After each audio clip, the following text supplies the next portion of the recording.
안녕하세요. 오늘도 행복한 시간, 책과 함께 하는 소설입니다. 여러분의 응원과 관심이 저에게는 큰 힘이 됩니다. 숙면을 위해서 잠을 잊은 그대에게 단편 소설을 들려드립니다. 볼륨을 조금 낮춰주시고 저와 함께 같이 들어요. 이제 그 이야기를 여러분께 들려드립니다. 끝까지 함께 해주십시오. 싸움, 간통, 살인, 도둑, 구걸, 징역, 이 세상의 모든 비극과 헐극의 근원지인 칠성문 밖 빈민굴로 오기 전까지는 복녀의 부처는 산업공상의 제2위에 드는 농민이었었다. 복녀는 원래 가난은 하나마 정직한 농가에서 규칙 있게 자라난 처녀였었다. 이전 선비의 엄한 규율은 농민으로 떨어지자부터 없어졌다 하나.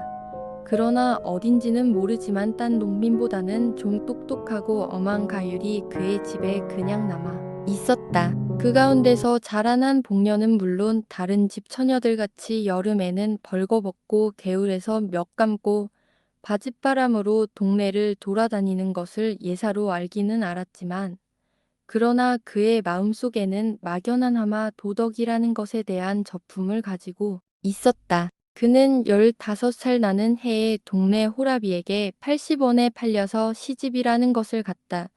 그의 최서방 영감이라는 편이 적당할까 일하는 사람은 그보다 20년이나 위로서 원래 아버지의 시대에는 상당한 농민으로서 밭도 몇 마지기가 있었으나 그의 대로 내려오면서는 하나 둘 줄기 시작하여서 마지막에 복녀를 산 80원이 그의 마지막 재산이었었다. 그는 극도로 게으른 사람이었었다. 동네 노인의 주선으로 소작 밖에나 얻어주면 종자나 뿌려둔 뒤에는 후치질도 안 하고 김도 안 매고 그냥 버려두었다가는 가을에 가서는 되는 대로 거두어서 금년은 흉년이네 하고 전주집에는 가져도 안 가고 자기 혼자 먹어버리고 하였다. 그러니까 그는 한 밭을 이태를 연하여 붙여본 일이 없었다. 이리하여 몇 회를 지내는 동안 그는 그 동네에서는 밭을 못 얻으리만큼 인심과 신용을 잃고 말았다. 복녀가 시집을 온 뒤 한 3, 4년은 장인의 덕으로 이렁저렁 지내갔으나 이전 선비의 꼬리인 장인도 차차 사위를 밉게 보기 시작하였다. 그들은 처가에까지 신용을 잃게 되었다. 그들 부처는 여러 가지로 의논하다가 할 일 없이 평양성 안으로 막벌이로 들어왔다. 그러나 게으른 그에게는 막벌이나마 역시 되지 않았다. 하루 종일 지게를 지고 영광정에 가서 대동강만 내려다보고 있으니 어찌 막벌이인들 될까? 한 서너 달 막벌이를 하다가 그들은 유행 어떤 집 막간 행랑살이로 들어가게 되었다. 그러나 그 집에서도 얼마 안 하여 쫓겨나왔다. 복녀는 부지런히 주인 집 일을 보았지만 남편의 게으름은 어찌할 수가 없었다. 매일 복녀는 눈에 칼을 세워 가지고 남편을 채근하였지만 그의 게으른 버릇은 개를 줄 수는 없었다. 뱃섬 좀 치워달라우요. 남 졸음 오는데 님자 치우시관. 내가 치우나요. 20년이나 밥 처먹고 그걸 못 치워. 에이구, 칵 죽구나 말디. 2년, 월. 이러한 싸움이 그치지 않다가 마침내 그 집에서도 쫓겨나왔다. 이젠 어디로 가나? 그들은 할 일 없이 칠성문 밖 빈민굴로 밀려오게 되었다. 칠성문 밖을 한 부락으로 삼고 그곳에 모여있는 모든 사람들의 정업은 거러지요. 부업으로는 도둑질과 자기네끼리의 매음, 그 밖에 이 세상의 모든 무섭고 더러운 죄악이었었다. 복녀도 그 정업으로 나섰다. 그러나 19살에 한창 좋은 나이의 편네에게 누가 밥인들 잘 줄까? 젊은 거의 거랑은 왜 그런 소리를 들을 때마다 그는 여러 가지 말로 남편이 병으로 죽어갔거니 어쩌거니 핑계는 되었지만 그런 핑계에는 단련된 평양 시민의 동정은 역시 살 수가 없었다. 그들은 이 칠성문 밖에서도 가장 가난한 사람 가운데 드는 편이었었다. 그 가운데서 잘 수입되는 사람은 하루에 우리짜리 돈뿐으로 1원 7, 80전의 현금을 쥐고 돌아오는 사람까지 있었다. 극단으로 나가서는 밤에 돈벌이 나갔던 사람은 그날 밤 400여 원을 벌어 가지고 와서 그 근처에서 담배 장사를 시작한 사람까지 있었다. 동료는 19살이었었다. 얼굴도 그만하면 빤빤하였다. 그 동네 여인들의 보통 하는 일을 본받아서 그도 돈벌이 좀 잘하는 사람의 집에라도 간간 찾아가면 매일 5, 60전은 벌 수가 있었지만 선비의 집안에서 자라난 그는 그런 일은 할 수가 없었다. 그들 부처는 역시 가난하게 지냈다. 굽는 일도 흔히 있었다. 기자묘 솔밭에 송충이가 끓었다. 그때 평양부에서는 그 송충이를 잡는데 은혜를 베푸는 뜻으로 칠성문 밖 빈민굴의 여인들을 인부로 쓰게 되었다. 빈민굴 여인들은 모두 다 지원을 하였다. 그러나 뽑힌 것은 겨우 50명쯤이었었다. 복녀도 그 뽑힌 사람 가운데 한 사람이었었다. 복녀는 열심으로 송충이를 잡았다. 소나무에 사다리를 놓고 올라가서는 송충이를 집게로 집어서 약물에 잡아넣고 또 그렇게 하고 그의 통은 잠간 사이에 차고 하였다. 하루에 32 전식의 품삯씩 그의 손에 들어왔다. 그러나 대엿새 하는 동안에 그는 이상한 현상을 하나 발견하였다. 그것은 다른 것이 아니라 젊은 여인부 한 여남은 사람은 언제나 송충이는 안 잡고 아래서 지절거리며 웃고 날뛰기만 하고 있는 것이었다. 뿐만 아니라 근 올고 있는 인부의 품삯은 일하는 사람의 삭전보다 8전이나 더 많이 내어주는 것이다. 감독은 한 사람뿐이었는데 감독도 그들의 놀고 있는 것을 묵인할 뿐 아니라 때때로는 자기까지 섞여서 놀고 있었다. 어떤 날 송충이를 잡다가 점심때가 되어서 나무에서 내려와서 점심을 먹고 다시 올라가려 할 때에 감독이 그를 찾았다. 복래, 예 복래, 왜 그럽nep까? 그는 약통과 집게를 놓고 뒤로 돌아섰다. 좀 우너라. 그는 말없이 감독 앞에 갔다. 예, 너, 제 뒤 좀 가보자. 원하래요. 글쎄, 가야. 가지요. 형님. 그는 돌아서면서 인부들 모여있는 대로 고함쳤다. 형님도 갑시다 그래. 싫다 얘. 둘이서 재미나게 가는데 내가 무슨 맛에 가갔니? 복녀는 얼굴이 새빨갛게 되면서 감독에게로 돌아섰다. 가보자. 감독은 저편으로 갔다. 복녀는 머리를 수그리고 따라갔다. 복내 좋겠구나. 뒤에서 이러한 조롱 소리가 들렸다. 복녀의 숙인 얼굴은 더욱 발갛게 되었다. 그날부터 복녀도 일 안 하고 품삯 많이 받는 인부의 한 사람으로 되었다. 복녀의 도덕관 내지 인생관은 그때부터 변하였다. 그는 아직껏 단사내와 관계를 한다는 것을 생각하여 본 일도 없었다. 그것은 사람의 일이 아니요.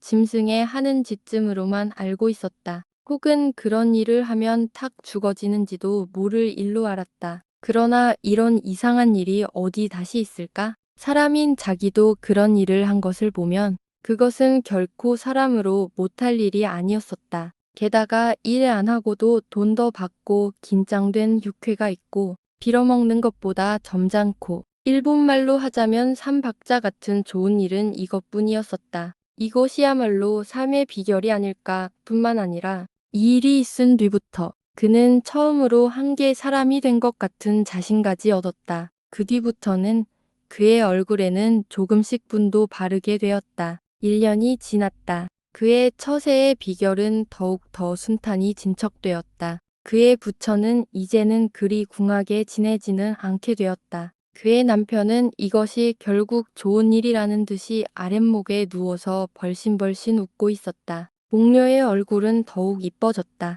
여보, 아즈마니, 오늘은 얼마나 벌었소? 복녀는 돈 좀 많이 번 듯한 거지를 보면 이렇게 찾는다. 오늘은 많이 못 벌었쇠다. 얼마? 도무지 10선원 양. 많이 벌었쇠다 가래. 한댄양 꿰주소고래. 오늘은 내가 어쩌고 어쩌고 하면 복녀는 곧 뛰어가서 그의 팔에 늘어진다. 나한테 들킨 다음에는 귀고야 말아요. 난원이 아즈마니 만나면 야단이더라. 작괴주지 그 대신 응? 알아있지. 난 몰라요. 헤헤헤헤. 모르면 안 줄 테야. 글쎄 알았대도 그런다. 그의 성격은 이만큼까지 진보되었다. 가을이 되었다. 칠성문 밖 빈민굴의 여인들은 가을이 되면 칠성문 밖에 있는 중궁인의 채마밭에 감자, 고구마며 배추를 도둑질하러 밤에 바구니를 가지고 간다. 복녀도 감잣개나 잘 도둑질하여 왔다. 어떤 날 밤, 그는 고구마를 한 바구니 잘 도둑질하여 가지고 이젠 돌아오려고 일어설 때에 그의 뒤에 시꺼먼 그림자가 서서 그를 꽉 붙들었다. 보니 그것은 그 밭의 주인인 중국인왕 서방이었었다. 복녀는 말도 못하고 멀찐멀찐 발 아래만 내려다보고 있었다. 우리 집에 가. 왕 서방은 이렇게 말하였다. 가자면 가지.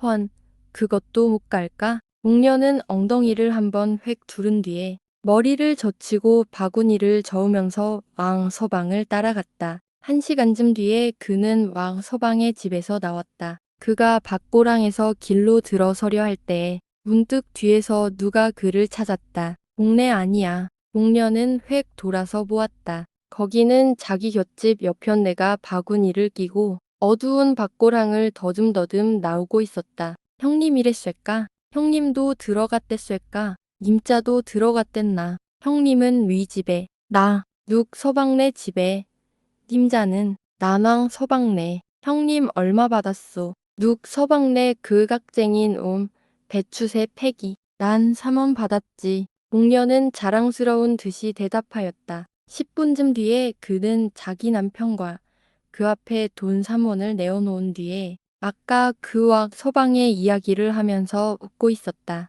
그 뒤부터 왕 서방은 무시로 복녀를 찾아왔다. 한참 왕 서방이 눈만 멀찐멀찐 앉아있으면 복녀의 남편은 눈치를 채고 밖으로 나간다. 왕 서방이 돌아간 뒤에는 그들 부처는 1원 혹은 2원을 가운데 놓고 기뻐하고 하였다. 복녀는 차차 동네 거지들한테 애교를 파는 것을 중지하였다. 왕 서방이 분주하여 못 올 때가 있으면 복녀는 스스로 왕 서방의 집까지 찾아갈 때도 있었다. 복녀의 부처는 이게 이 빈민굴의 한 부자였었다. 그 겨울도 가고 봄이 이르렀다. 그때 왕 서방은 돈 100원으로 어떤 처녀를 하나 마누라로 사오게 되었다. 복녀는 다만 코웃음만 쳤다. 복녀 강짜하겠구만. 동네 여편네들이 이런 말을 하면 복녀는 흥하고 코웃음을 웃고 하였다. 내가 강짜를 해. 그는 늘 힘있게 부인하고 하였다. 그러나 그의 마음에 생기는 검은 그림자는 어찌할 수가 없었다. 이놈 왕 서방, 내두고 보자. 왕 서방이 색시를 데려오는 날이 가까웠다. 왕 서방은 아직껏 자랑하던 길다란 머리를 깎았다. 동시에 그것은 새색시의 의견이라는 소문이 퍼졌다. 복녀는 역시 코웃음만 쳤다. 마침내 색시가 오는 날이 이르렀다. 칠부단장의 사인교를 탄 색시가 칠성문 밖 채마밭 가운데 있는 왕 서방의 집에 이르렀다. 밤이 깊도록 왕 서방의 집에는 중국인들이 모여서 벼란 악기를 뜯으며 벼랑곡조로 노래하며 야단하였다. 복녀는 집 모퉁이에 숨어서서 눈에 살기를 띠고 방 안의 동정을 듣고 있었다. 신랑 신부는 놀라서 그를 쳐다보았다. 그것을 무서운 눈으로 흘겨보면서 그는 왕 서방에게 가서 팔을 잡고 늘어졌다. 그의 입에서는 이상한 웃음이 흘렀다. 자, 우리 집으로 가요. 왕 서방은 아무 말도 못하였다. 눈만 정처 없이 두룩두룩 하였다. 복녀는 다시 한번 왕 서방을 흔들었다. 자, 어서. 우리 오늘 밤 일이 있어 못 가. 이른 밤중에 무슨 일. 그래도 우리 일이. 복녀의 입에 아직껏 떠돌던 이상한 웃음은 문득 없어졌다. 이까짓 것. 그는 발을 들어서 치장한 신부의 머리를 찼다. 자, 가자우, 가자우. 왕 서방은 와들와들 떨었다. 왕 서방은 복녀의 손을 뿌리쳤다. 복녀는 쓰러졌다. 그러나 곧 다시 일어섰다.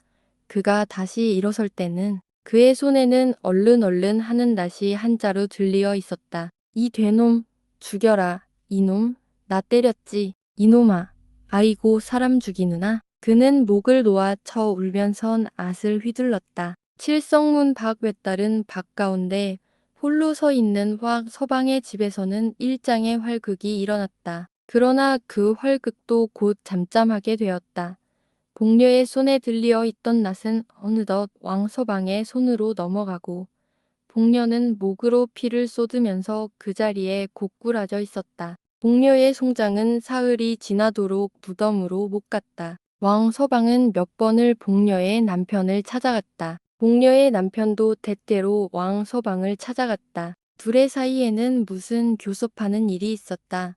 사흘이 지났다. 밤중 복녀의 시체는 왕서방의 집에서 남편의 집으로 옮겼다. 그리고 시체에는 세 사람이 둘러앉았다. 한 사람은 복녀의 남편, 한 사람은 왕서방, 또 한 사람은 어떤 한방 의사. 왕서방은 말없이 돈주머니를 꺼내어 10원짜리 지폐 석 장을 복녀의 남편에게 주었다. 한방 의사의 손에도 10원짜리 두 장이 갔다. 이튿날 복녀는 뇌일혈로 죽었다는 한방리의 진단으로 공동묘지로 가져갔다.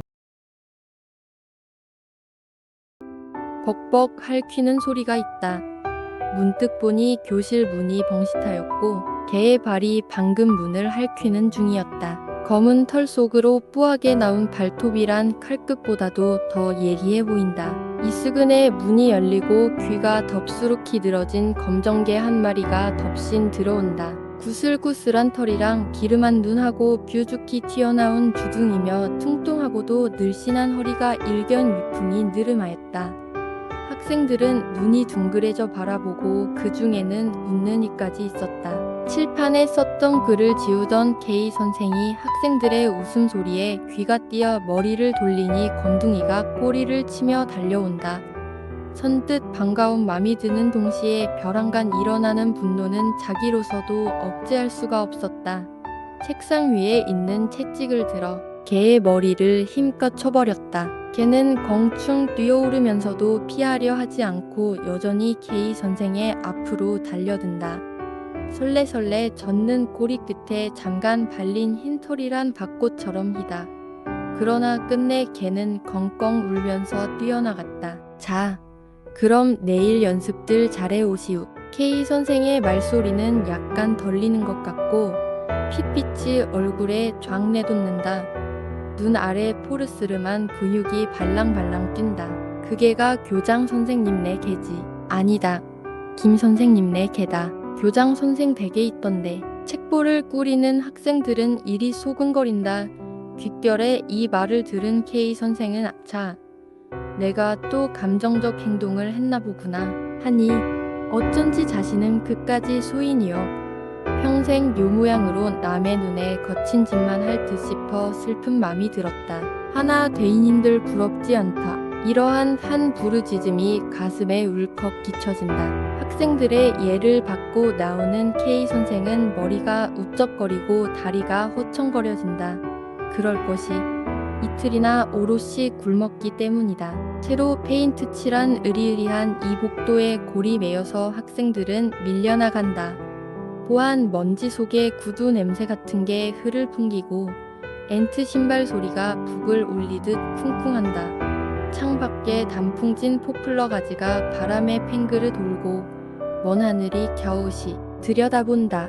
무척 낯익다. 선생님, 어디 편치 않으십니까? K 선생이 머리를 돌릴 때 벼랑간 앞이 아뜩해짐으로 잠깐 정신을 수습하려 눈을 감았다 뜨니 곁에 서서 당황히 쳐다보는 학생은 언제인가 모종의 혐의가 있다 하여 순사에게 끌리어가던 그였다. 왼편 눈과 볼에 그때 표정이 안개같이 쓰러지는 것이다. 너냐? K 선생은 이리 말하고 다시 보니 그는 아니고 현재 재학생 중에 한 사람이다.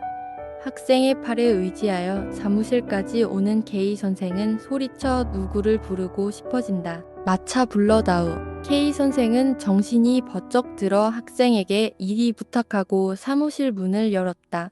담뱃내 자욱하고 싫은 시선에 눈을 뜨고 싶지 않다. 머리를 약간 숙인 그는 잠잠히 그의 책상으로 와서 머리에 손을 얹고 눈을 감았다. 어디 아프시오? 음악 선생의 해설핀 음성이다. 문득 최 교장의 얼굴이 보이고 이리 몸이 허약해지기까지 아무 단안을 짓지 못한 자신이 슬프다 못해서 일종의 분을 일으키지 않을 수가 없었다. 이러한 약점을 이용하여 저들은 온갖 야비한 짓을 그에게 감행하지 않았나. 그는 벌떡 일어났다. 사무실이 핑 돈다. 그러나 다리에 힘을 주어가지고 교장실로 건너갔다. 최 교장은 방금 퇴근할 준비를 차리다가 K 선생을 보고 우뚝 선다. 그의 수염은 먹같이 짙은 빛이고 입술이 한 방만큼 커 보인다. 무슨 의도날 일이 생겼소. 누런 안경 아래 누런 웃음이 핑그르르 돌아간다. 네, 있습니다. 숨이 막힐 듯 K 선생의 가슴은 벅차다. 푸른 테이블에 놓인 투실한 최 교장의 손은 그의 얼굴과 달리 희고 저무니의 손같이 근육이 팽팽하였다.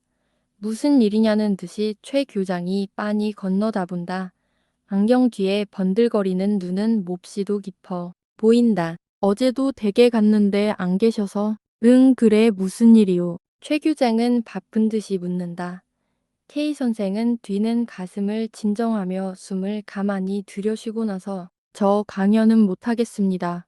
몸이 아파서. 아파? 어디가 아프? 최 교장은 의외란 듯이 눈살을 약간 찌푸리고 언짢은 기색을 띄운다. 분화같이 터지려는 그의 입술을 지그시 깨무니 머리가 띵해지면서 귀가 우석우석 울기 시작한다. 극도에 달했던 분이 이제사 툭 꺾여 슬픔으로 흐르려고 한다. 어두컴컴한 지하 속, 촛불이 노란 빛을 퍼치고 있던 흙내 가득한 그 속에서 밤을 낮삼아 일하다가 피곤에 지쳐 잠깐 눈을 감았다가 놀라 깨니 어서 좀 쉬우. 빙긋이 웃으며 저고리를 벗어 그의 어깨에 걸쳐주던 저 벽에서 떨어진 얼굴에 흙보라를 조심히 씻어주던 어머니의 손처럼 따뜻하던 저 손. 생사를 헤아리지 않고 일하던 그때로부터 불과 10년 남짓한 오들의 저다지도 변하였는가 하니 와락 달려 울고 싶어졌던 것이다. 물론 최 교장이 기어코 그에게 강연을 시키려는 한 가닥의 이유를 그가 모르는 바는 아니다. 그러나 그렇다 하여 그의 이러한 고민까지 모른 채 하려는 저의 박절한 태도가 뜻을 같이 한 벗이라 할 수가 없었던 것이다. 자리가 자린지라 그런지도 모르지. 속 깊은 저라 저리 내색을 않는지 모르지. 보다도 저의 지나친 용심 때문이니 설마 한들 그 양심가지야. 그렇다면 얼마든지 양보할 각오를 가지고 있는 게 아니냐. 그래서 교무 주임의 지위도 순순히 내놓은 것이 아니냐. 부딪힐 곳을 잃어버린 K 선생은 스스로 고민을 어루만져 자위를 얻으려 한다. 그러나 그만큼 외롭고 적적함이 그의 목덜미를 콱 누르는 것이다. 강연을 못하겠다. 할 수 없지. 최 교장은 넌지시 웃는 것이다. 머리를 치는 듯한 저 웃음. 그러나 K 선생은 진정을 고하여 그를 설복시키고 싶은 충동이 불길같이 내달린다. 눈물이 핑 돌았다. 최 교장의 얼굴이 캄캄해지는 것이다. 목을 끌어매어 호흡조차 임의로 할 수 없는 듯한 이 현실에서 그나마 뜻을 버리지 않으려 애쓰는 우리들이거니 조그만 이해 문제 때문에 이렇게 소홀히 할 것이랴. 글쎄, 선생님이나 저야 차마 그럴 수야 있습니까? 저들이 기어코 내보내라니. 양심의 고통이 없을 선생들 중에서 한 분 택하여 내세우는 것이 수수하지 않습니까? 저라야 합니다. 네, 오직 잘 알고 처리하겠지, 그러오.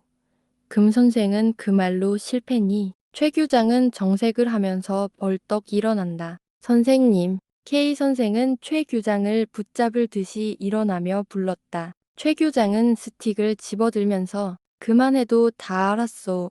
그럼 다른 선생을 내보내 봅시다. 말을 마친 최 교장은 문을 쾅 열고 나가버린다. 이 말이 얼마나 고마웠는지 K 선생의 눈에서는 눈물이 뚝뚝 떨어졌다. 그는 테이블에 방울찐 눈물을 훔쳐내리면서 최 교장과의 사소한 감정은 풀어버리리라 다시금 생각하였다. 그가 교장실에서 나오니 마차가 문전에서 기다리므로 교원들에게 아픈 뜻을 고하고 마차를 타고 집으로 왔다. 마음수 옷수 젖비린내 확 피우는 아내를 쳐다보고 K 선생은 펴놓은 자리에 누워버렸다. 가시방석 같은 이 자리가 이다지도 평안할까? 그는 맥을 탁 풀어 헤치고 물끄러미 천장을 바라본다. 양심을 꺾는 일이란 그렇게도 힘든 것일까? 그는 다시금 생각지 않을 수가 없었다. 아내는 미움을 쓰느라 부산하고 어린애들의 울음소리가 쌍으로 일어난다. 이리 온 경희야. 그는 샘문을 방시시 열고 불렀다. 아내는 경희의 손을 이끌어 보내며 근심스레 쳐다본다. 속김에 아내의 얼굴은 보해 보이나 그의 까만 머리카락은 우아해 보인다. 눈물을 조르르 흘린 경희가 그의 팔에 안김으로 샘문을 닫고 꼭 안았다. 고소한 냄새가 경희의 머리카락에서 오르고 육친의 정이 가슴에 혼혼이 느껴지는 것이다. 문득 내 꼴이 저렇게 최 교장에게 비춰졌는지 모르지 하는 생각이 경희의 우는 얼굴에서 뚝 떨어진다. 최 교장 앞에 어린애 같은 자신이 한 것 보잘것없었다. 그는 경희를 아는 채 누우니 부엌에서 나무 꺾이는 소리, 물 다루는 소리가 뻔하다. 언제나 느끼지만은 그에게는 이렇다 할 만한 장점이 없다. 억지로 들자면 거짓말 못하는 것. 한번 옳다고 보면 끝까지 믿으려는 것. 이것이 처세로는 가장 큰 단점이 아닐 수가 없다. 최 교장과 같이 욕심이라도 컸으면 하고 때로는 생각도 나나 그것은 잠깐이고 이것이 그의 비위에 거슬리고 교장과의 의견 충돌이 여기에 기인된다. 가다가 학교에서 쓰렴직한 물건이 집에 생기면 잡담제하고 학교에 가져가게 되고 고로 아내는 불만을 품을 뿐만 아니라 쌈가지 하려고 드나 그는 못 들은 채 피해버린다. 제각기 제 것을 만들려고 눈이 뻘개선 알뛰는 직원들 틈에 끼어 이러한 자신을 발견할 때 혹시는 가련할 만큼 외로움을 느끼나. 그러나 다만 하나의 장점이라 스스로 자위한다. 하지만 동료들은 속 없는 사내라 치는 것 같다. 지금은 사회조직 내에서는 그럴는지도 모른다고 쓸쓸히 깨닫곤 한다.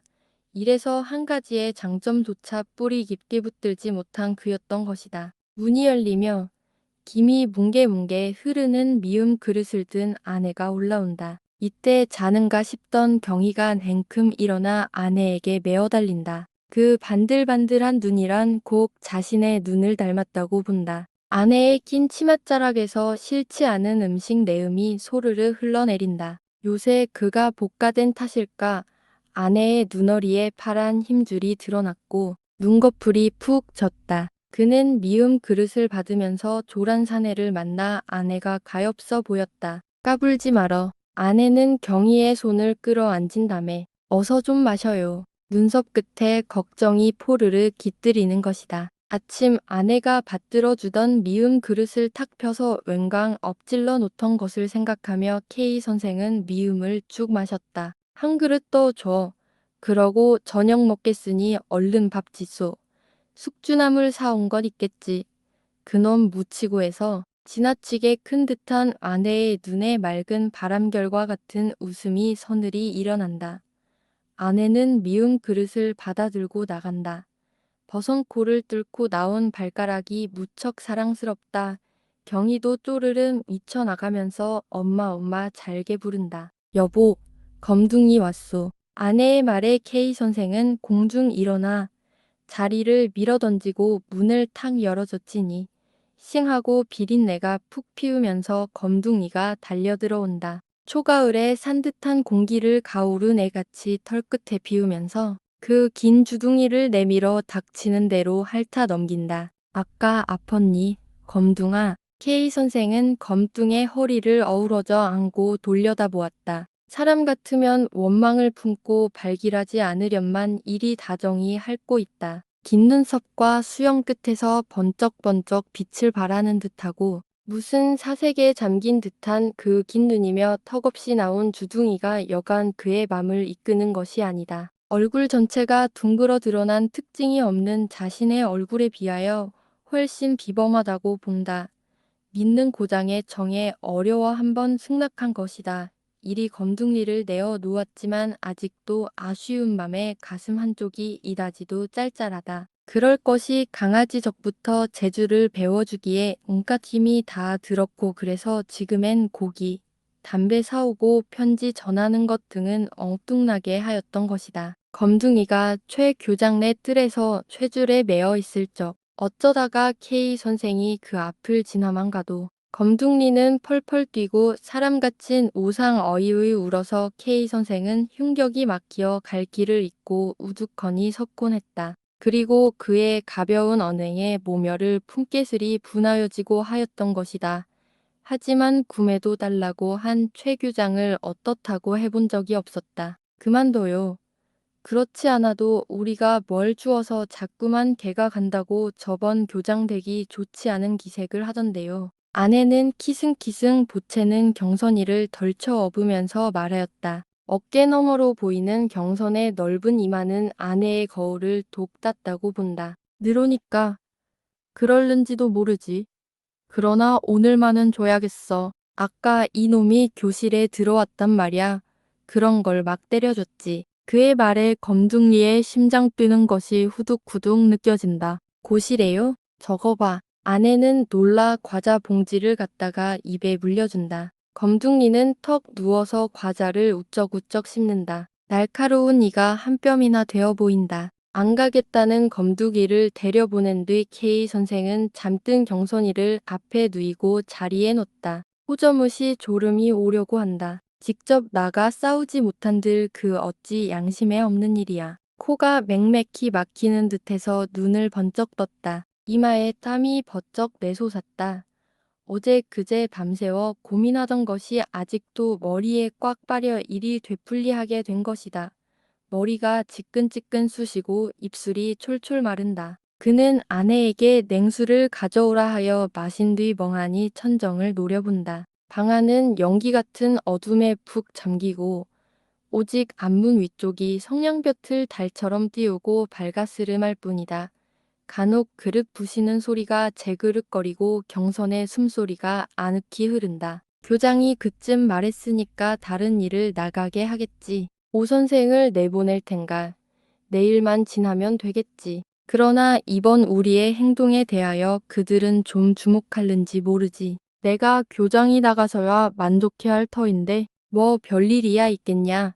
대표로 나가는 이가 있는데 우선 당장의 생활 문제가 막연하고 이때까지 붙들어온 것을 쉽사리 내어 놓기란 그리 용이한 것이 아니다. 그저 눈 딱 감고 있노라니 이해 없는 직원들은 말할 것도 없지만 믿던 교장까지도 완연히 내색을 하는 것이다. 7년 전 서대문 형무소에서 나온 K 선생은 어떤 친구의 소개로 이곳 X 학교 교원으로 오게 되었다. 때는 제2차 간도 출병의 종소리가 간도천지를 울렸으니 오래 있던 교원들도 슬금슬금 꼬리를 빼어 달아나 버리고 모든 일에 생소한 K 선생 혼자 우뚝 남게 되었다.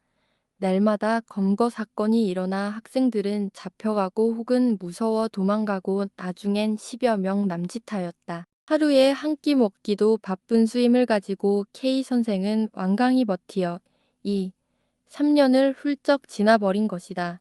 시국의 안정을 따라 차차 학생 수가 많아졌고 여기에 이르러 교원들도 늘게 되었으니 지금의 최 교장도 그때 게이 선생이 불러들였고 또한 교장으로 올려세웠으며 이래 꾸준히 운전시켜 온 그였다. 신학기마다 퇴락한 교사를 수리해 오는 것이 7년 되는 오늘에야 겨우 학교로서의 면모를 갖추게 된 것이다.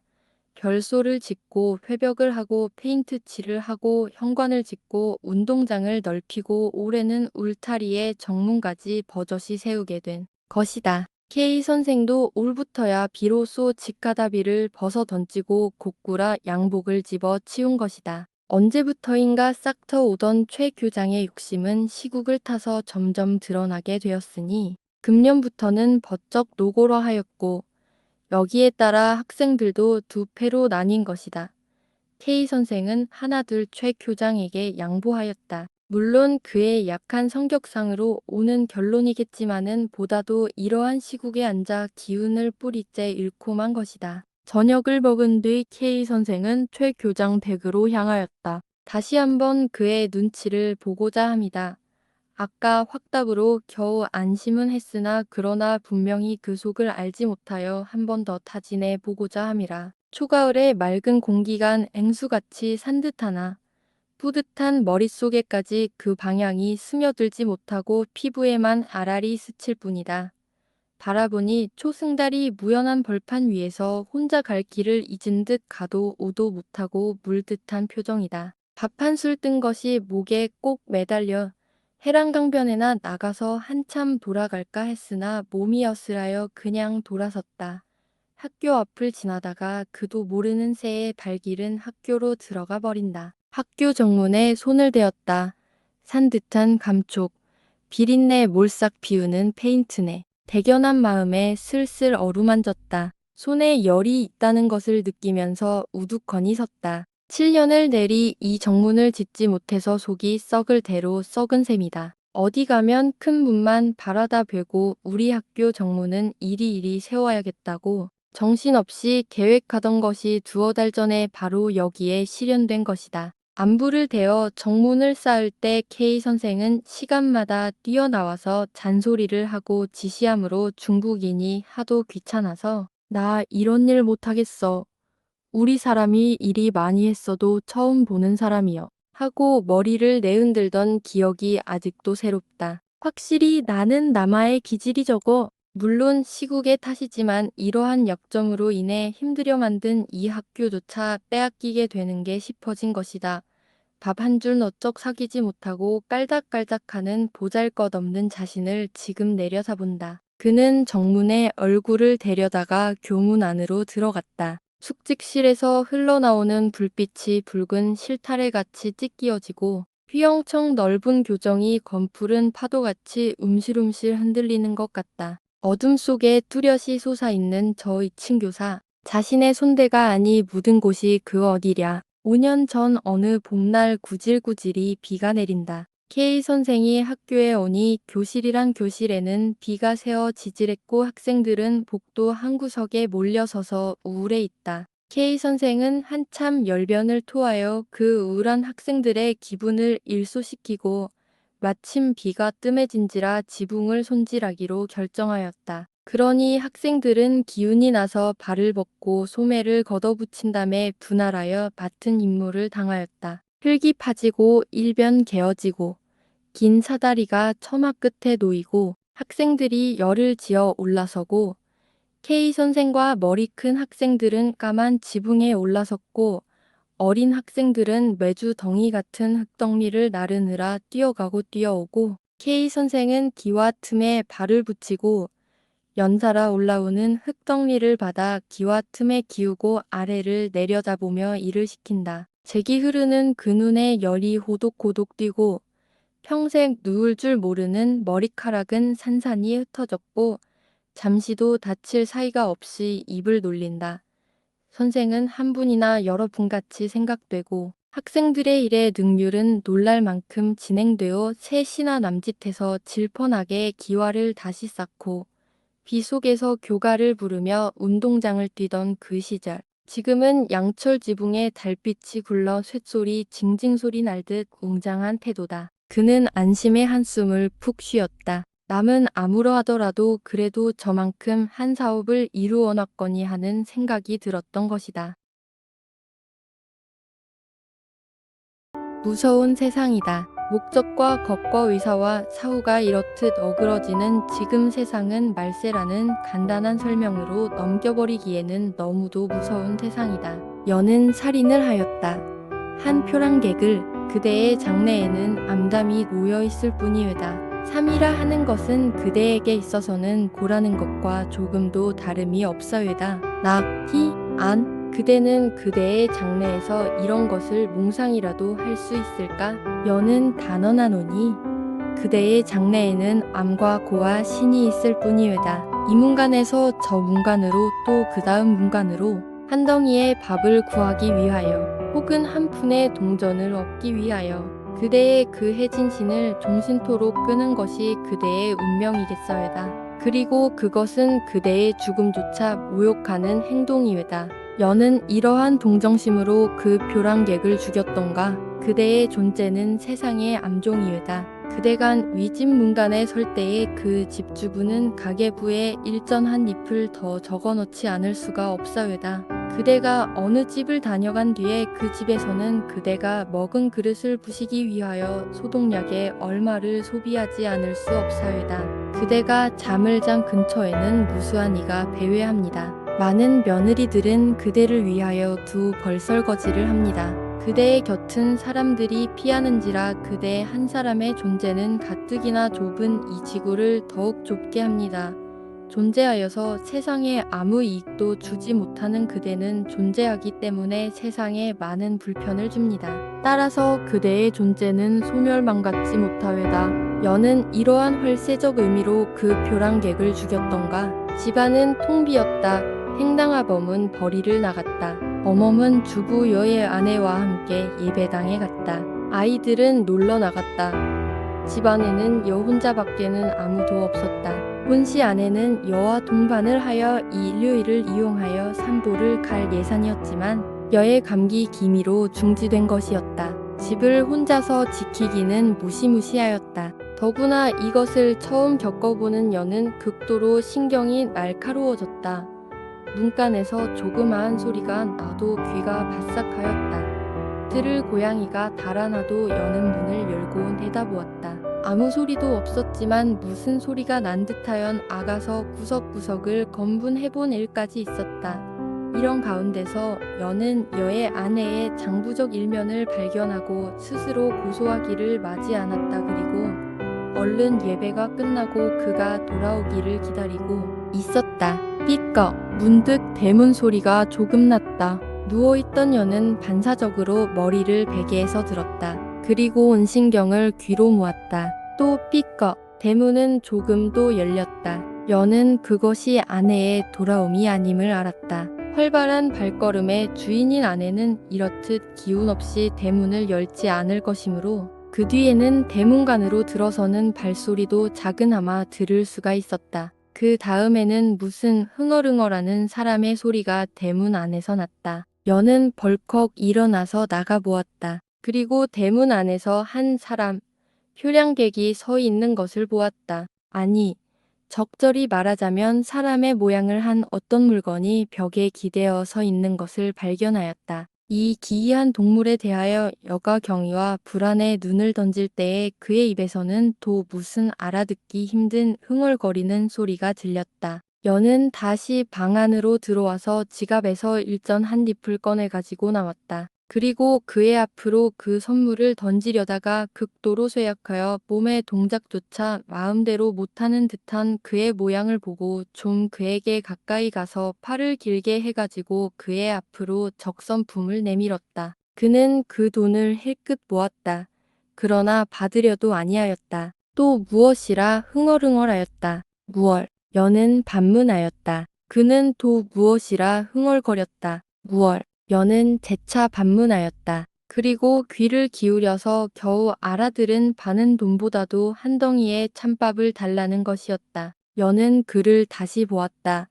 아직 익숙지 않은 표랑객이었다. 혹은 오늘의 이 길이 그에게 있어서 처녀구걸인지도 알 수 없었다. 40이 조금 넘었음직한 아직 건장한 사나이지만 주림과 영양불량으로 혈색이 몹시 나쁘고 허리가 굽었다. 그는 거린에게 특유한 애원적 비명을 내지 않았다. 비열한 눈자위를 보이지 않았다. 나흘을 굶었습니다. 일자리를 떼었습니다. 주림으로 인하여 그 발음은 비록 분명하지 못하나마 한마디씩 한마디씩 끊어서 말하는 그의 호소는 현대에 처한 사람의 공통적 예소로서 그것은 여의 마음을 움직였다. 여는 내밀었던 일전을 도로 움치고 부엌으로 들어갔다. 그러나 부엌에 익숙지 못한 여는 무엇이 어디 있는지 알 수가 없었다. 시렁, 찬장 등을 모두 뒤졌다. 그리고 시렁에서 무슨 찌개를 얻어내고 찬장에서 여의 먹다 남은 밥을 발견하였다. 여는 그것을 그대로 내다 줄까 하였으나 다시 생각을 돌이켜서 밥그릇에다가 찌개를 절반쯤 부어서 비비기 좋게 해가지고 숟갈을 꽂아다가 그 표랑객에게 내다 주었다. 그는 그것을 받아 쥐고 덜컥 주저앉았다. 그 다음 순간 그는 무서운 속력으로 밥을 입으로 옮겨왔다. 그것을 보면서 여는 얼른 방 안으로 들어와서 50전짜리 은전 한 입 내다가 그의 곁에 던져주었다. 여는 얼른 방 안에 들어갔다 나왔다. 사실에 있어서 여는 전속력으로 방 안에 들어갔다 나온 것이었다. 현대인의 근성을 그대로 가지고 있는 여는 그 표랑객에게 호의를 표하면서도 경계하는 마음은 풀지를 못하였다. 여는 몇 푼짜리 되지 않는 숟갈과 그릇을 감시하기 위하여 도로 나와서도 아닌 듯이 그의 위에 경계에 눈을 붓기를 그치지 않았다. 그리고 만약 그로서 10전짜리밖에 되지 않는 그 숟갈을 몰래 허리춤에라도 넣었으면 여는 달려가서 그의 딱 위에 여의 손을 붙이기를 결코 주저하지 않았을 것이었다. 표랑객은 정직한 사나이였다. 한참을 먹을 것에만 열중하던 그는 먹기를 끝낸 뒤에 처음으로 아까 여가 던져준 돈에 눈을 부었다. 그리고 그는 거기서 뜻밖의 50전짜리 은전을 발견하였다. 그는 머밋머밋 그것을 집어가지고 두어 번 여와 돈을 번갈아 본 뒤에 나리 하고 여를 찾았다. 여는 그의 마음을 알았다. 여는 순간 전에 기괴한 경계심 때문에 얼굴을 붉혔다. 그리고 그를 향하여 염려 말고 50전짜리를 가지고 가라고 하였다. 그는 몇 번을 살해를 하였다. 그리고 들어올 때와는 판이하게 힘 있는 걸음으로 돌아갔다. 여는 그를 보내고 도로 방 안에 들어와서 이불을 쓰고 누웠다. 자선, 구조, 동정, 이런 것에서 느끼는 연락을 맛보면서 아내가 돌아왔다. 그는 돌아오는 대로 옷을 갈아입은 뒤에 무엇이 바쁜지 곧 부엌으로 뛰어나갔다. 먹었는지 여에게는 뜻을 알지 못할 기괴한 소리를 중얼거리면서 그리고 나갔던 그는 곧 도로 들어왔다. 절반이나 먹었군. 역시 여에게는 이해하지 못할 혼잣말을 하면서 먹기는 무얼. 여는 누워서 그를 쳐다보면서 물었다. 네. 아니 쥐가 너무 성했기에 찌개에 아비산을 섞어두었더니 절반이나 먹었구려. 언제나 먹었는지 지금쯤은 몰살을 했을 게지. 무얼? 여는 힘있게 눈을 감았다. 여의 근육이 부들부들 떨렸다. 어느 찌개에? 시렁의 쇠고기 찌개에. 아! 여는 표랑객에게 아비산을 먹였다. 여는 다리를 들었다가 놓았다. 머리를 들었다가 놓았다. 여의 입에서는 기이한 신음이 나왔다. 왜 그러세요? 열기가 나세요. 아니, 그럼 냉수를 좀 주. 찌개에는 아비산을 2g을 두었다 한다. 그러면 표랑객은 적어도 1g은 먹었을 것이다. 탱탱 비었던 위 속에서 아비산은 그의 위력을 다할 테지. 지금쯤은 그는 벌써 송장이 되었을지도 알 수 없다. 사람의 몸이란 이상한 것이다. 비록 감기 기미는 있다 하나 열기도 보이지 않던 몸이 갑자기 열기가 나기 시작하였다. 순간순간 열기는 더하였다.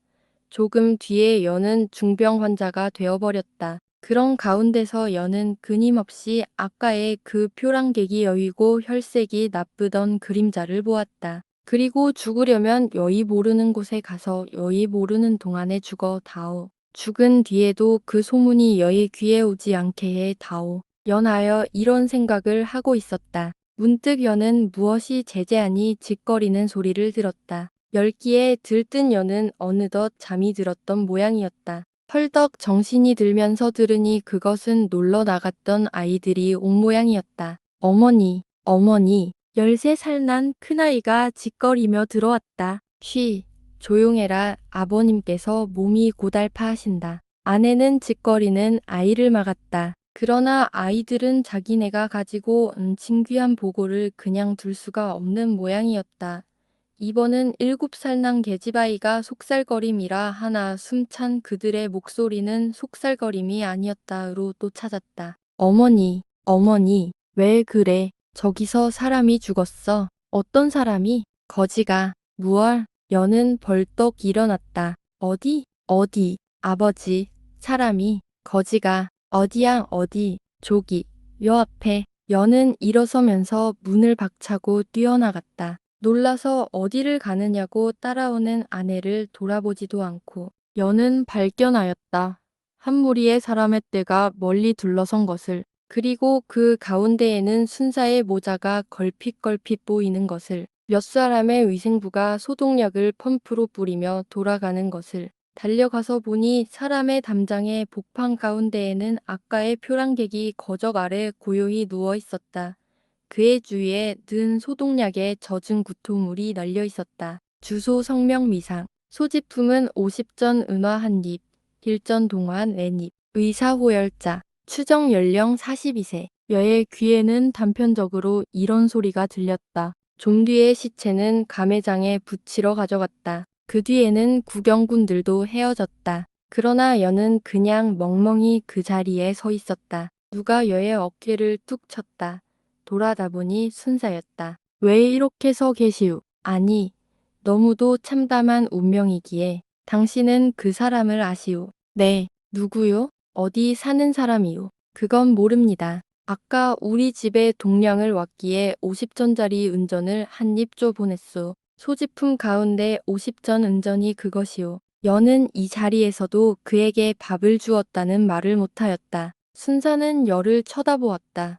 그런 뒤에 두어 번 머리를 저었다. 적선하신 50전도 국고로 들어가는 수밖에는 도리가 없을까 보우다. 웬 친척이 있겠소. 있기로서니 장비를 부담할 각오로 나설 사람이 웬걸 있겠소. 항용 있는 일이지요. 하고는 저 갈 길로 가버렸다. 여가에 그의 주림을 동정하여 준 밥은 그의 생명을 빼앗았다. 여가 그의 공궁을 동정하여 준 돈은 국고로 들어가게 되었다. 그날 여는 일기에 이렇게 썼다. 동정조차 엄밀한 음미하에 하지 않으면 안 되는 현대인은 진실로 비참하다.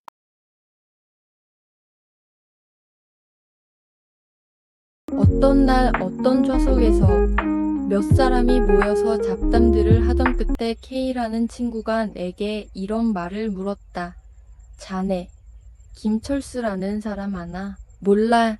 나는 머리를 기울이며 대답하였다. 물론 김이라는 성이며 철수라는 이름은 흔하고 흔한 것인지라 어디서 들은 법도 하되 이 좌석에서 새삼스레 이야깃거리가 될 만한 김철수가 얼른 머리에 떠오르지 않으므로 아마 모르리.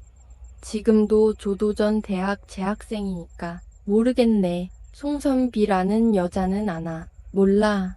아, 가만있게 뭘 하는 여잔가? 유치원 보무. 응, 생각나네. 아주 멋쟁이. 나는 언젠가 유치원 연합운동회에서 본 기억을 일으키며 그 많은 관중 앞에서 필요 이상의 멋을 부리며 돌아가던 어떤 보물을 머리에 그려보면서 머리를 끄덕였다. 그렇지, 멋쟁이지. 참, 조선엔. 그럼 자네는 김철수하고 송선비하고의 결혼 희극도 모르겠네 그려. 알 수 있나? 참, 조선엔 왜 관연한 계집애가 그렇게도 많은지 우그르 그란 놈의 5, 6씩. 그거야 당연한 일이 아닌가? 보통 11~12살이면 장가를 가던 사내들이 인제는 20이 썩 넘어야 가게 됐으니깐 11~12살 난 어린애들이 20몇 살까지 자랄 동안은 계집애가 나만 할 게지. 1년에 몇십만 명씩은 관연한 처녀가 남아나리. 지금 같아서는 사내 한 명에 여학생 첩 3씩을 배당한데도 부족은 없을걸. 딱한 일이야. 그러니깐 그런 희극도 생기지. 대체 자네가 하려는 이야기는 어떤 겐가? 매일 신문에 한두 개씩 나는 것같이 송선비도 역시 모르고 그 김뭔가 하는 사람에게 첩으로라도 갔단 말인가. 그러면 좋게. 하마터면 김철수가 송선비의 첩이 될 뻔했네 그려. 하하하하. 그럼 송모에게 본 남편이 있었단 말인가. 하하하하. 이야기를 듣게 K는 앞에 놓인 차를 한 잔 들이마셨다. 그리고 이야기를 꺼냈다. 김철수라는 사람은 근본은 보잘것없으나 돈량이나 있는 집 자식일세 그려. 그 돈량의 덕으로 지금 조도전 대학에 무슨 법과라나 문과라나 좌우간 장래의 목적은 둘째 두고 시제 감당하기는 쉬운 과목을 닦는 중이야. 나이 22살, 기처한 독신자, 예수교회에 다니는 무신론자, 성질로 말하자면 좀 조급하고 과단성이 없으면서도 결기 있고 부끄럼을 잘 타고도 그만하면 비위가, 더군한 합녀 관계의 일에는 비위가 척척하고 신경질이고 그자가 여름방학에 귀국했다가 혼약을 하지 않았겠나. 그 상대자가 송선비 내그려. 본시 송선비라는 여자는 집은 자기 어머니가 월자 거간을 해서 먹어가는 집안이니까 재산 형편으로는 보잘것없는데 여기서 여고보를 고이 마치고 서울 여학교에까지 다녔는데 더구나 여기서 공부할 때나 서울서 공부할 때나 그 옷차림이며 무엇에든 가장 소위 첨단을 걸은 여자란 말이지. 여기서 치마의 아래쪽까지 대림처 입기를 즉 서울 유행을 제일 먼저 수입한 길세 그려 그것도 송선비지. 치마가 길었다 짧았다 저고리가 커졌다 작아졌다 하는 유행을 제일 먼저 수입해서 실행한 것도 송선비지. 물론 상학할 때에는 그렇게 못하지만 늘 이름 모를 일본 비단을 몸에 감고 허육에 뜬 계집애들의 유행에 선봉을 선 것도 송선비지. 내가 직접 보지는 못했지만 서울 여학교에 다닐 때에도 제일 멋쟁이고 제일 하이칼라 됐대나. 팔에는 백금 팔뚝시계, 손가락에는 단 한 개지만 커다란 금강석을 박은 반지, 언제든 살이 꽤 보이는 엷은 비단 양말. 대체 그 돈은 어디서 났느냐 말야 하기는 여학교에 다닐 때에는 그 비용이 모두 그 학교 교장 크유씨에게서 나왔단 말이 있어. 뿐더러 크유씨와 함께 낙태를 시키려 어떤 시골까지 다녀왔단 말까지 있기는 해. 크유씨라는 사람은 자네도 알다시피 유명한 생마가 아닌가. 건강한 육체와 여자와 많이 사귈 수 있는 제 지위를 이용해가지고 유혹, 간통, 강간, 온갖 인륜에 어그러지는 일을 해나가는 것으로 유명한 사람이 아닌가. 그러니깐 그만하면 얼굴도 반반하고 역시 비위도 추근추근하고 성욕도 센선비하고 어느덧 이렇게 저렇게 됐다는 것도 차라리 당연한 일이겠지. 전문에 듣자면 크유씨하고 선비하고의 사이는 꽤 열렬하게까지 됐던 모양이야. 여자에서 여자로 잠시도 끊임없이 옮겨 다니던 크유씨가 선비하고 어울린 다음부터는 다른 여자에게는 손을 한동안 대지 않았다나. 이것은 둘의 사랑이 너무 열렬해서 그랬는지 선비가 셈이 너무도 세서 그랬는지 혹은 두 사람의 성욕의 강도가 꼭 맞아서 그랬는지 그건 판단을 내릴 수가 없지만 사실 선비가 여학교 재학 중에는 다른 여자에게는 손을 안 댄 모양이야. 이러구러 선비는 그 학교를 졸업하고 이곳 유치원 본무로 내려오게 됐네. 물론 울며 불며 작별의 일장에 비극이 있었겠지. 응, 에라 놓아라. 난 못 놓겠다. 양산돌세 그려. 서울하고 얘하고가 500열이 상거가 된다 하나 매일 가는 1000명 오는 1000명. 크유씨하고 선비 사이의 로맨스도 이곳에서 모르는 이가 없으리만치 쭉 퍼졌지. 그리고 사흘거리로 크유씨가 평양을 내려와서는 선비를 불러다가는 여관에서 묵고 도로 올라가고 했네 그려. 김철수하고의 혼약이 꼭 그때야. 지금도 나는 선비의 속을 알 수가 없어. 크유씨하고 그만치 정분이 났으면 왜 철수하고 혼약을 했는지.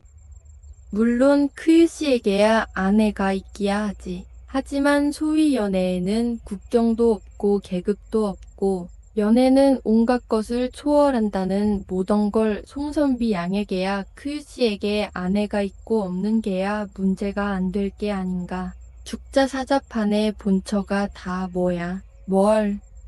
그래. 그렇게밖에는 해석할 수가 없겠지. 운명에 맡기자. 이게 조선 사람의 공통성이니까. 애정은 애정.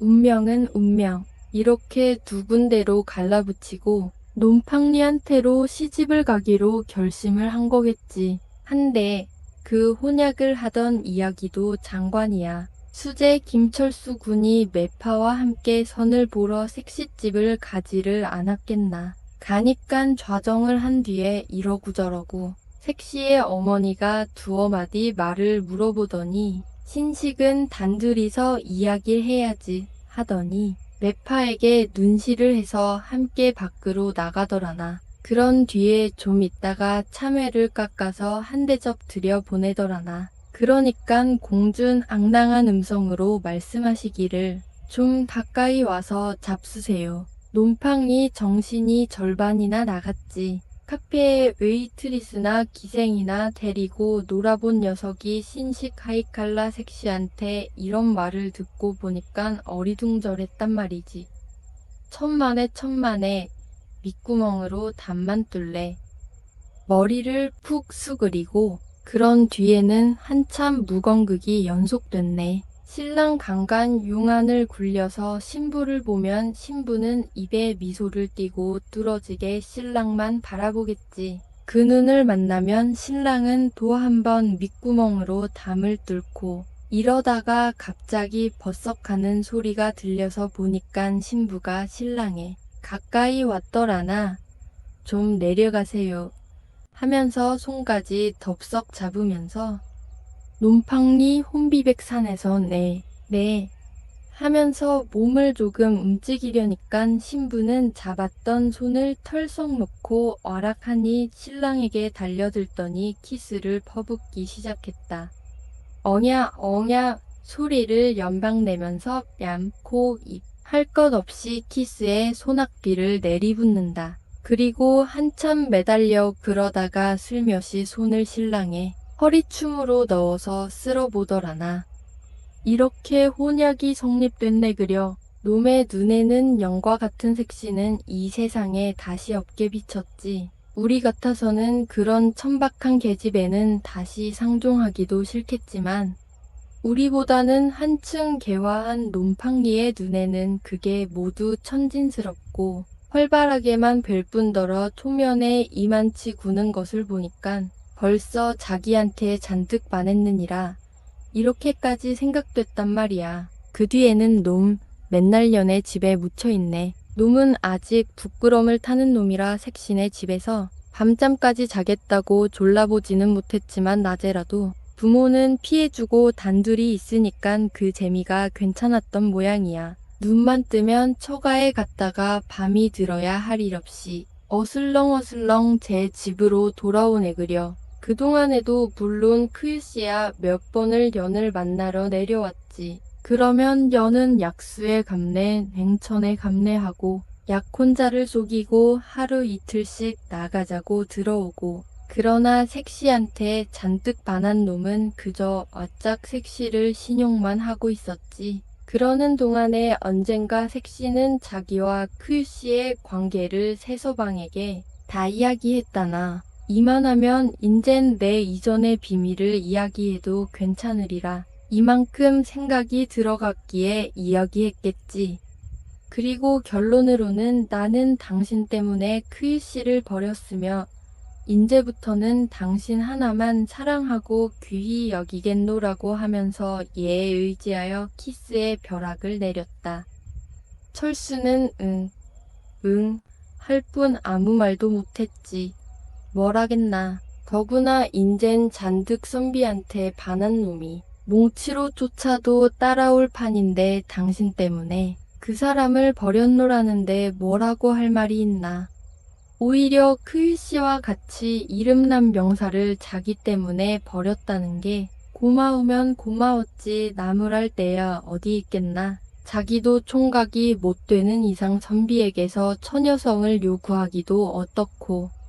참 이런 곳에선 여인이란 장애. 사내는 두 옆편애를 감쪽같이 조종할 능력을 가진 사람이 젊으라 해도 좋은데 옆편내는 감쪽같이 속여가면서 두 사내를 조종하거든. 철수에게 향해서는 인젠 크유씨와는 인연을 끊었으며 당신밖에는 이 세상에 사랑하는 사람이 없다고 맹세를 하고 또 크유씨에게는 자기는 부모의 명예라 할 일 없이 다른 사람과 혼약을 했지만 결단코 시집은 안 가노라고 좌우편에 발라 맞춰놓았네 그려. 약한 자여. 내 이름은 계집이라. 셰익스피어인가 한 바보가 이런 소리를 했지. 도오시테 천만의 말씀. 강한 자여. 내 이름은 계집이라. 어리석은 자여. 내 이름은 사내라. 한 놈은 약혼자가 자기 때문에 조선에 이름 있는 사람을 버렸다고 기뻐하고 있고, 한 놈은 전도가 양양한 학생이고 독신자인 신랑도 계집을 후리는 능력에는 자기를 당할 수가 없다고 속으로 기뻐하고 있는 동안에 계집은 두 사내 녀석을 마음대로 이럭저럭 놀리고 있었네그려. 나는 당신의 애인, 나는 당신의 아내. 두 사내에게 구별하여 던지는 이 두 가지의 말은 두 사내를 다 흡족하게 했지. 그러는 동안에 여름방학도 끝나고 철수는 다시 동경으로 가게 됐네. 겨울방학에 귀국해서 혼례식을 하기로 작정을 하고 철수야말로 진정석별에 눈물을 뿌리면서 떠났지. 선비는 더 나는 님을 바래다 주느라고 유치원을 쉬고 서울까지 따라왔네. 철수는 가슴이 무거워서 기차에서 말을 한마디도 못했다나 때때로 먼 산만 바라보다가 한숨을 쉬고 그러고는 곁눈으로 장래의 아내를 보고 선비도 또 강간 손으로 철수의 널쩍다리를 고집을 뿐 아무 말도 못하고 서울까지 갔겠지. 그리고 서울에서 기차가 20분 동안 머무는 사이에 승객들의 눈을 피해가면서 몇 번 키스를 하고 그런 뒤에는 사요나라 안녕. 철수는 달아 나오면서 밤벙어리같이 석 달 말을 맺지를 못하며 이렇게 중얼거렸다나 그것을 가장 극적, 가장 비창한 얼굴로 한번 돌아본 뒤에 총총히 정거장 문으로 뛰어나온 선비는 철수하고 키스한 자리가 마르기도 전에 20분 뒤에는 벌써 입을 크유씨에게 내맡겼네그려. 갑자기 당신이 보고 싶어서 얘까지 왔소. 크유씨. 다시 노간하지. 나폴레옹이 제 애인한테 너무 분망해서 하루에 2장 이상은 편지를 못했다나. 철수는 나폴레옹보다도 분망했는지 하루에 1장씩밖에는 편지를 못했다. 그리고 돌아가면서 자랑을 하네. 긴상 혹은 리상 혹은 박상 혹은 최상 크유씨라고 하시오. 그들은 대개 크유씨를 알았다. 그 사행이야 어떻든 소위병사라는 크유씨는 흔히 그 이름이 신문 잡지에 오르내렸으니까 그들도 대개 귀에 익은 이름이야. 그래서 들은 법은 하다고 대답하면 철수는 코를 버룩거리네그려. 그자의 애인을 내가 뺏었구려. 이번 귀국해서 약혼을 했는데 그 교수가 본시 크유씨의 애인이던 사람이에요 하고는 내 수원이 어떻느냐는 듯이 다시 한번 코를 버룩거리네. 그러고는 정신없는 사람같이 묻지도 않는 말에 서두도 없이 피아노를 잘해요. 혹은 겨울방학에 혼례식을 합니다. 혹은 미인 애인을 둔 사람이 멀리서 근심스러워 어떻게 견디는지 이런 소리를 중언부언하네 그려. 세월은 여유수라 학수고대하던 겨울방학이 이르렀네. 철수는 여비를 와짝 많이 청구했지.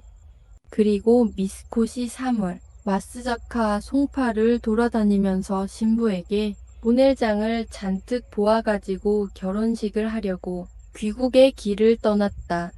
이번 귀국해서는 송선비양, 그 유명한 크유씨의 애인이던 미인과 결혼식을 합니다. 일자는 송양과 편지로 대략 작정했는데 양력 정월 초닷새날 신년 연엔 알로 하기로 했습니다.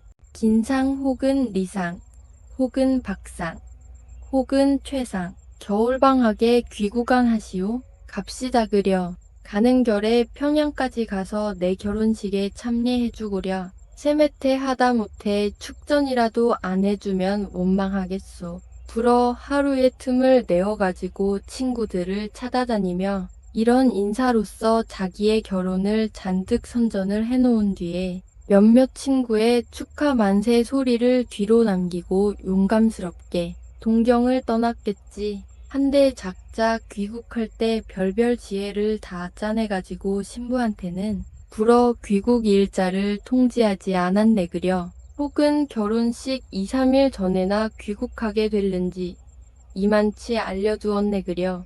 놈은 빈약한 두뇌로 연구하고 연구해서 이인을 기껏 놀래고 반갑게 할 예산이지. 그런데 뜻밖의 경성역에서 선비를 만난대 그려. 사내도 깜짝 놀랐지.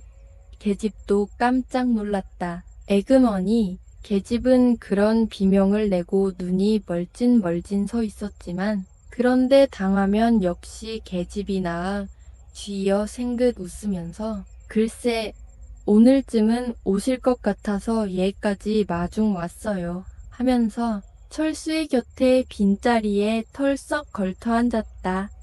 감격 밖에야.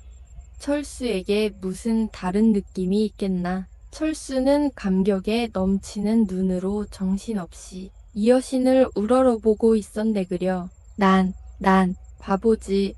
밤벙어리같이 중얼중얼. 오시면 그렇게 소식도 없어요. 난 몰라요. 사내란 다 그래요. 무정도 하지. 난 내가 눈치채고 나오지 않았더면 이인 작은 소리로 오시는데 마중도 못 나올 뻔했지. 난 심파 희극에 나오는 만남일세 그려. 좌우간 서울서 후덕덕 평양까지 내려왔다 하자. 철수는 돈량이나 있는 녀석. 게다가 신식 마누라를 얻으려고 기처한 녀석. 이번 결혼식에는 제 빈약한 두뇌를 통짜내서 한번 잘해보려고 별 궁리를 다했지. 뭘, 후행은 7사람을 세우기로 했다나? 그러니깐 남녀 합해서 14사람이지. 예배당에서 식은 거행하기로 하고 거기 대해서 별별 플랜을 다 세웠다나. 행진곡에는 풍금은 너절하다고 오케스트라로 하기로 하고 신랑 신부가 탄 자동차가 길모퉁이에 나타만 나면 보이스카우트들이 나발을 불어 환영하고 유치원 원아들이 축하 참가를 하고 활동사진 기계를 갖다 대고 그 광경을 촬영하고 우인의 두뇌로서 짜낼 만한 별별 지혜를 다 짜냈지. 그리고 알건 모르건 지명 명사에게는 모두 초대장까지 보내고 정월로 들어서면서부터는 친구들이며 그 밖 사면에서 프레젠트며 축사문이며가 뻔히 들어오네. 논팡리 코가 더욱더 버룩거리지. 한데 소위 결혼식 전날은 보조 연습인가를 하지 않나? 음악에 맞추어서 식장까지 들어갈 발걸음에 연습일세 그려. 정월 초나운 날 신랑 각하 옥보를 신부댁까지 옮겨내 그려. 오후 5시에 보조 연습으로 예배당으로 동부인하기로 약속을 해두었으니깐 4시 40분쯤 신부댁까지 갔네 그려. 그랬더니 굳게 약속해두었던 신부가 집에 없단 말이지. 신랑 눈이 퀭해가지고 한참 신부댁에서 기다리다가 무료해서 그만 나오지 않았겠나. 그리고 막 대문 밖으로 나서려는데 신부의 고모되는 노파가 따라 나왔다나. 그리고 입을 꼭 신랑의 귀에 갖다가 댄 뒤에 여관으로 가보게 아마 거기 있으리 하더라고. 그리고 그 뒤는 혼잣말같이 그인가 한 녀석이 또 왔다나 하면서 집으로 도로 들어가 버리더라고. 짐작컨대 고모는 조카딸에 품행 나쁜 것을 속으로 밉게 보았던 모양이지. 우인에게도 강짜는 있는 모양이야. 아무리 저표는 명사라고 아직껏 그음 형사를 버리고 자기에게로 온 것을 자랑스럽게 생각하던 철수도 이 소리는 귀에 거슬렸다. 더러졌노라더니 아직도 붙어 있었구나. 결이 잔뜩 나서 씩씩거리며 여관 문 안에 쑥 들어서니 맞은편에는 낯익은 여자 구두가 놓여 있다. 하늘이 사람을 내실 때에 한 가지 꾀는 주셨으니 작자첨에 들어서는 결기로 봐서는 불문곡절하고 그 방으로 들어가서 한바탕 부소될 것 같았지만 그 결을 죽이고 문 밖에 가만히 가서 들여다봤네 그려. 그러니깐 안에서는 별별 소리가 다 나는데 혹은 인젠 연결이로구려 혹은 친정으로 편지라도 자주 해줘요. 혹은 며칠 있다가 그 사람은 다시 동경으로 갈 테니깐 그때 또 만나러 와주세요. 아이고 기가 막히지. 그 뒤에는 별별 몸부림질을 다 하네 그려. 마오도 고미치겠다. 소노도코로 오고 후나 서방지라는 것을 발견하였다. 그 자리에서 움직이지 말라. 가부키로 말하자면 이러고 미에를 기로할 장면일세 그려. 그렇지만 놈팡이 가부키를 안아 눈앞에 보이는 게 구두짝일세 그려. 구두가 한 짝 문을 깨뜨리고 그 방으로 날아 들어갔지. 그 다음에 또 한 짝, 또 한 짝, 또 한 짝, 네 짝 다 방 안으로 던진 뒤에는 구두가 없으니깐 이번엔 제 몸집을 방 안으로 던졌네 그려. 그리고 거기는 일장의 활극이 일어났지. 명사도 별게 없대. 때리니깐 코피가 나던걸. 이게 놈팡이의 회고담. 좌우간 학교 교장 명사 신사 퀼씨는 조선 13도 사람이 다 모여든 여관에서 실컷 두들겨 맞고 멋쟁이 하이칼라 송량은 치마를 찢기고 잠방이 바람으로 제 집으로 달아나고 물론 파혼이지. 한데 신부집도 괴각쟁이돼. 그 사이 받았던 패백이랑 예물을 그 밤으로 돌려보냈는데 옷과 이부자리는 내일이 잔치니깐 물론 모두 지어두었을 것이 아닌가. 그걸 모두 도로 뜯어서 감으로 돌려보냈다나. 신랑 집에서는 파혼은 해놓았지만 큰 걱정일세 그려. 음식 차렸던 것은 둘째치고 내일 잔치하노라고. 모든 친지들한테 알게 하고 부조 들어온 것도 착실히 받아먹고 했는데 잔치를 못하면 그게 무슨 망신인가. 그 가운데도 신랑 녀석은 동경에서 친구들한테 모두 알게 해놓고 내일은 축전이 적어도 40~50장이 들어올 텐데 마누라를 못 얻고 그냥 호라비로 동경에 들어가면 골이 되겠나. 다른 것보다도 그 체면상 큰 걱정이지.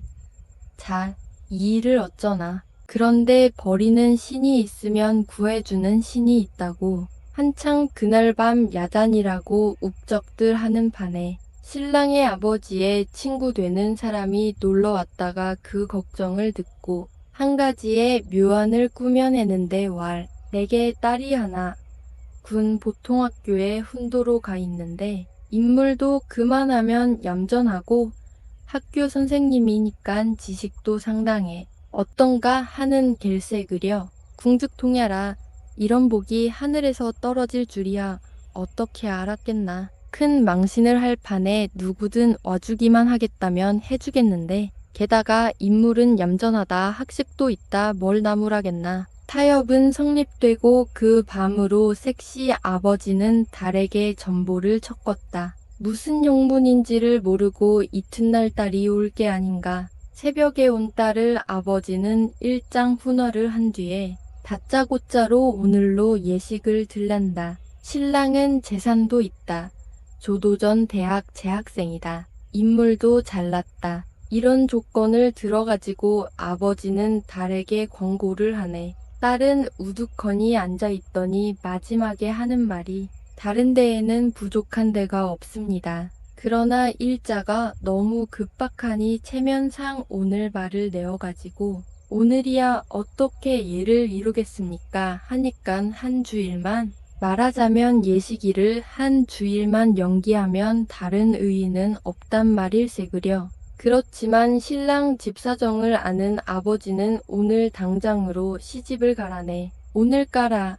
한 주일 뒤에 가겠다. 한참 가사 싸움이 있은 뒤에 아버지 할 일 없이 딸에게 지고 그만 신랑 집에 가서 그 일을 보고했네 그려. 그러니깐 신랑 집에서도 왕꼬히 오늘을 주장하네 그려. 연기를 못할 바는 아니다. 그러나 하루 이틀을 연기를 한데도 한 주일씩은 못하겠다. 이게 신랑 측의 주장. 그럴듯도 해. 아무리 겨우 음식이라 하지만 오늘을 목표로 삼고 만들었던 음식이니까 한 주일을 어떻게 견디겠나. 게다가 혼인 예식을 하루 이틀은 무슨 핑계로든 연기하지만 한 주일을 연기할 핑계야 쉽겠나. 섹시 아버지는 몇 번을 달과 신랑 사이에 타협을 시키려다 못해 타협이 안 됐네 그려. 딸은 할 수 없이 학교로 돌아갔지. 한데 갈 때도 미련은 꽤 담아 있었던 모양이야. 못해도 나으리야 연기. 아버지에게 들릴 이만치 이런 혼잣말을 하면서 떠났다나. 그 다음에는 신랑 집에서는 다른 방책을 쓸 밖에는 수가 없구먼. 그래서 성 안에 있는 매파라는 매파는 죄 모아가지고 집안이 통 떨쳐 나서서 색시를 구하러 다니네.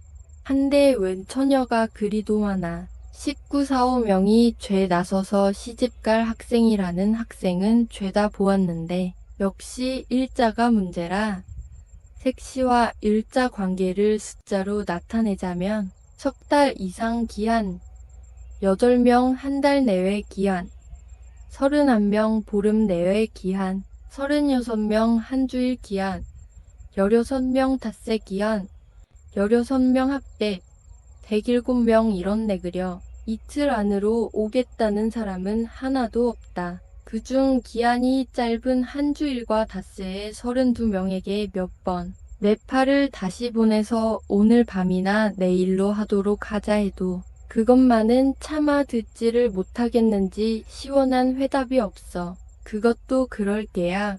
기생도 만난 첫날로는 좀채 몸을 허락하질 않는데 시집이야 그렇지 않겠나. 예배당에서는 쭉 결혼식, 김철수, 송선비 만세, 너 좋겠구나 이런 축전들이 몰아 들어오는데 신랑 집에서는 색시 선택의 야단이지. 더구나 결혼식이 오후 6시라고 예배당으로 결혼식 구경을 갔던 남녀노소들이 껌껌한 집만 보고는 그 연유를 캐자고 신랑 집으로 오네. 창피도 창피려니와 이 일을 어쩌겠나. 경사 집안이 경사 집안 같지 않고 이 구석 저 구석에서 수근수근하는 게 무슨 흉변이 있는 집안 같을세 그려. 그러나 속수무책이라 할 수 있나. 그때 역시 하느님은 고마워 힐도의 광명이 하늘에서 비쳤네 그려. 웬 낯선 매파 하나가 통통 뛰어오더니 오늘 밤으로라도 시집을 오려는 색시가 있다 한다.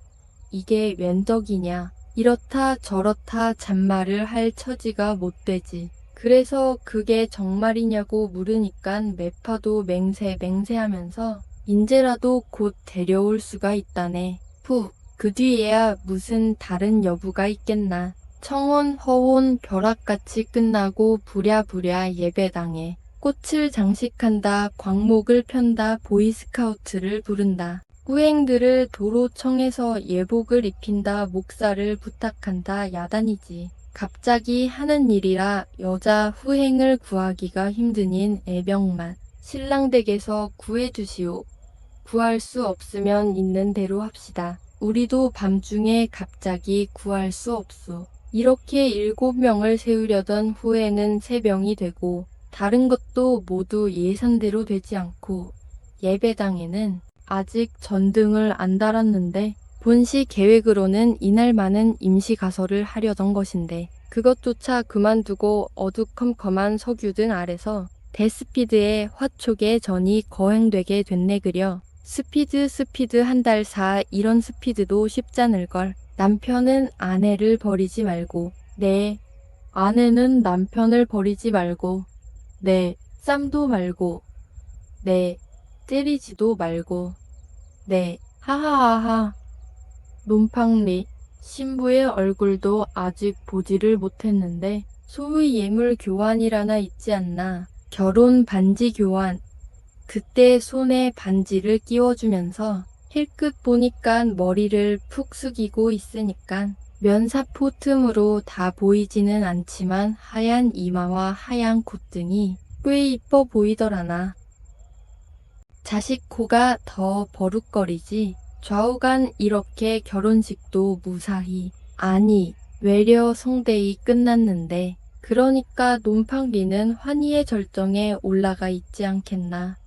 그런데 이 환희가 1시간도 지나지 못해서 실망해 구렁텅이에 떨어지네 그려. 간단히 결론을 하자면 결혼식을 끝내고 신부를 껴안고 집으로 돌아와서 면사포를 벗기고 보니깐 몇 해 전에 쫓아버렸던 논팡리에 고쳐라. 말하자면 논팡리에 은혼식을 한 셈일세 그려. 몇 해 전에 구식이라고 쫓아버렸던 고처하고 다시 신식 결혼을 했네 그려. 논팡이 열적었던지 이튿날로 동경으로 달아나고 말았다. 신혼의 재미도 보지 않고 한데 동경에서 나오는 기별을 들으니깐 자식 고처하고 다시 결혼식을 했단 말은 일절 내지도 않고 송선비와 결혼한 이야기며 송선비의 미덕을 선전하면서 돌아다닌다나. 그리고 더구나 그 결혼식 때 자기의 고처가 와서 방해를 해서 혼이 난노라며 방해하던 이야기도 여러 가지로 하더라나. 그만치 꾸며대기를 잘하면 소설가가 됐으면 성공하겠대. 하지만 논팡이의 처지로 보면 또 그런 거짓말이라도 해서 자기라도 속여둬야지 그렇지 않고야 방신스러워서 살겠나. 좌우간 재미있는 이야기야. 정말 재미있는 결혼식 이야기였습니다. 오늘 이야기는 여기까지입니다. 다음 영상에서도 더 재미있는 작품을 가지고 오겠습니다. 끝까지 함께 해주셔서 감사드립니다.